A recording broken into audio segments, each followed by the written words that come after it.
85 வயசு ஆனதுக்கு பிறகு நானா என் மகனா என்ற பொழுது நான் அப்படின்னு இந்த உலகத்துல என் மகன் ஒழுக்க சீலனா மற்ற 4 பேர் மெச்சும்படி இவ்வளவு வாழ்ந்துட்டான்னா உயிரையும் கொடுத்துட்டு செல்லணும். அதுதான் தந்தையோட கடமையாக இருக்கும். தந்தையிடம் எத்தனை வயசு வரைக்கும் குறை கண்டுபிடிக்கலாம்? 18, 19 வயசு வரைக்கும் குறை கண்டுபிடிக்கலாம். ஏன்னா இது குறைன்னு சொல்லிட்டு இது சரி, ஏன்னா சரி எது தவறு எதுன்னு தெரியாத பருவம்.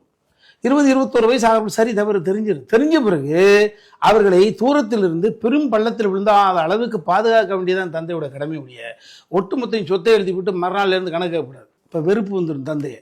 அப்போ தந்தை எப்போ சாவான்னு மகன் நினச்சிட்டான்னா தந்தை வாழ்ந்த வாழ்க்கைக்கு அர்த்தம் இல்லாமல் போயிடும். ஒவ்வொரு முதியவருடைய கடமை என்னன்னா, நான் மரணத்தை தழுவுகிற பொழுது என் மகன் தந்தையே நீ இருந்திருந்தால் உன் பேசும் சற்றியை கூட இழந்து விட்டாய், காது கேட்கும் தருணம் பண்ணி விட்டு போய்விட்டது, அவன் முகம் பார்த்தால் என் முழு பழம்பெருமே திண்ணையில் அமர்ந்திருப்பாயே அல்லது இந்த ஓய்வு நாற்காலில் அமர்ந்திருப்பாயே, நீ இல்லாத உலகத்தை நான் எப்பொழுது செலுத்தப் போகிறேன் ஒரு பதட்டத்தையும் அந்த பயத்தையும் கொடுக்கிற பொழுது, இவன் தந்தை இறந்த பொழுது கூட அந்த பதட்டம் பயமும் அவன் மிச்ச காலத்தை நல்ல வழியை நகர்த்திட்டு உணவும். இவன் எப்படா சாவான்னு ஒரு சூழ்நிலைக்கு மகன் நினைச்சிட்டான்னா, பேரன் பேத்தினா யாரு? என் பேரை வைத்து ரன் பண்ணுகிறவன் பேரன்.